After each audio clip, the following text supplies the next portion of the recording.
And it starts out, gets just a short way, then craps out, explodes, goes to hell. And then, let's change the rule set a little bit. Let's change the initial conditions a little bit. Big digital bang, take two. And it gets a little further, and so on, until, big digital bang, 100,000. Oh, it's working pretty good.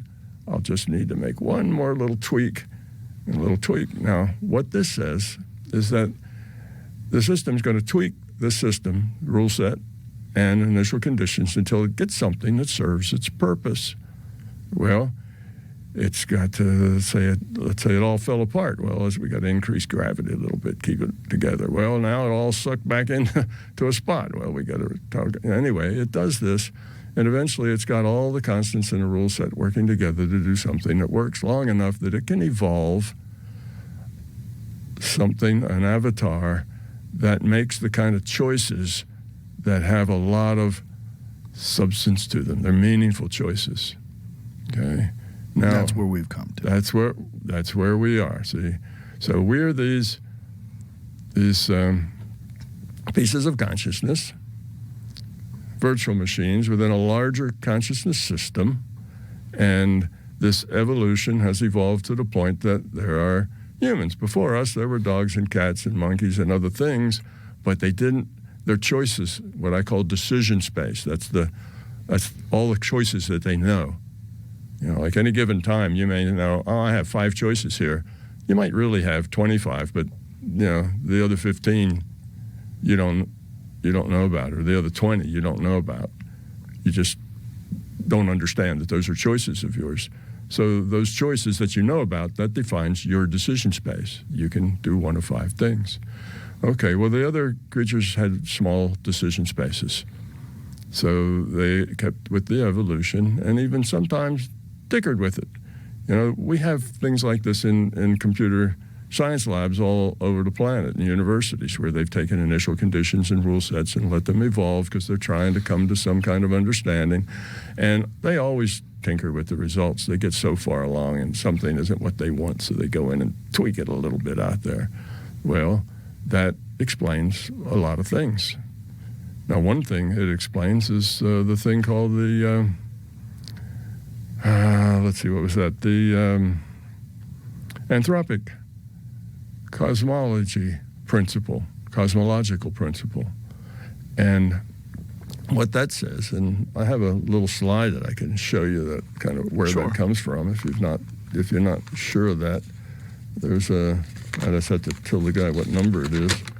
That anthropic. Jamie have it here? Is this up on the screen? This is up number 7. Look at the screen? Yeah, that's it. He's got it. Okay, it was a book written by 2 physicists.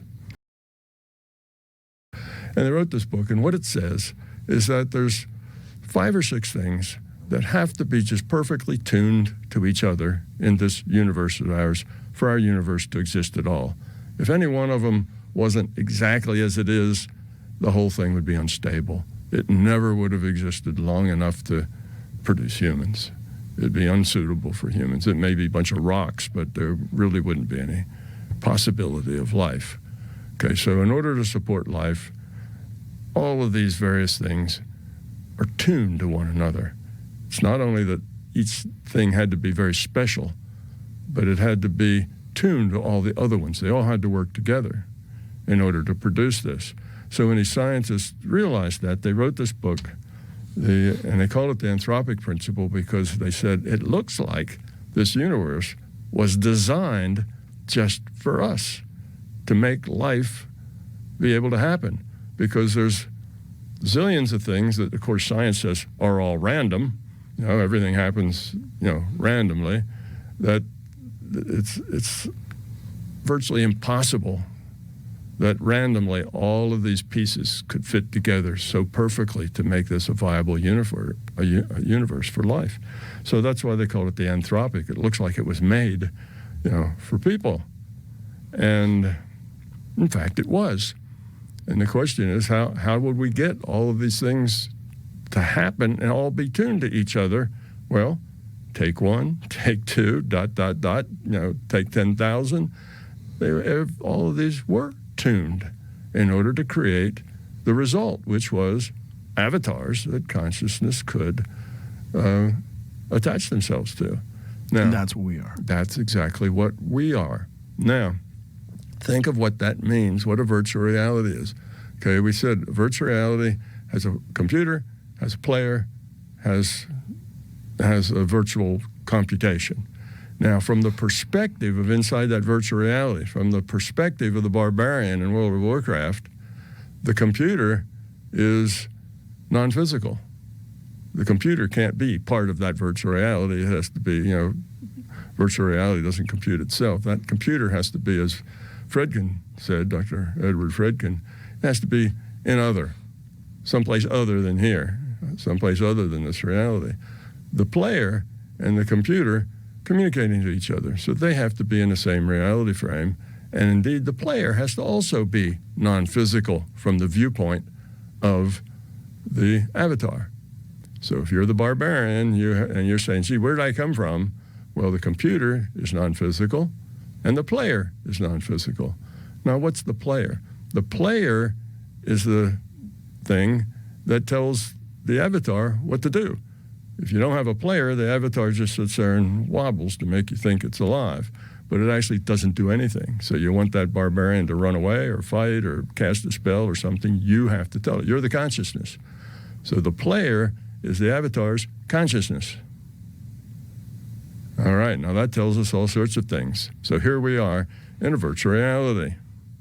We think that virtual reality is real and solid, just like the barbarian does. In his reality, if he stays underwater, he drowns. He falls off a cliff, he gets hurt. He has to turn a doorknob in order to go in the building.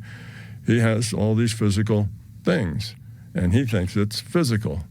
And the player and the computer are non-physical. All right, so here we are. Consciousness is non-physical to us.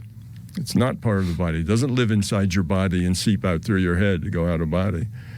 You are a piece of consciousness, and you have a mission, and that is to lower your entropy. Now, one last piece, and that is when you have all these subsets of consciousness, they form a social system. They interact with each other. Well, in a social system, it's pretty obvious to see that that's interactive, that low entropy, which is the goal, is through cooperation, caring, helping, working together. And on the opposite side, I call that the love side. The opposite side of that's the fear side. On the fear side, there's not much cooperation because nobody can really trust anybody else. They're fearful. There's not much caring about anybody except yourself. It's all about you. You very quickly join up with others because if you don't, those others will take your stuff. Things that you've gotten, they'll take it away from you because they're bigger than you are. So 10 of you get together, and now you can take stuff from ones that are still single or the ones that have less than 10 because you're bigger than them. So if you let that fear side grow up to its natural logical conclusions, you'll have 3% of the individuals will control 95% of all of the worth, and everybody else is a peasant. And these will all be hierarchical. You're going to have a bunch of hierarchical things with a guy on top, and then the next level down, and the next level down, until you get down to the peasants at the bottom of this pyramid. So that's pretty much the way our culture is here on this planet. We're on that fear side, and our job is to evolve toward becoming love. Toward becoming love. Kindness, caring, helpfulness. Instead of what's in it for me, it's how can I help? It's just that kind of an attitude. So if you look at this, you see we've kind of derived a whole lot of things about us. Not only have we derived the answer to this paradox about the anthropic principle of how that could come about. How could it be tuned when everything has to be random? Physics says it's always just random processes. Random processes, and you got these 6 things that are all perfectly tuned to each other. Impossible. So particularly in a evolving universe where there are billions and billions of possibilities. You know, the possibilities were huge. And out of all those possibilities, just these things had to come together to make it work. Very improbable.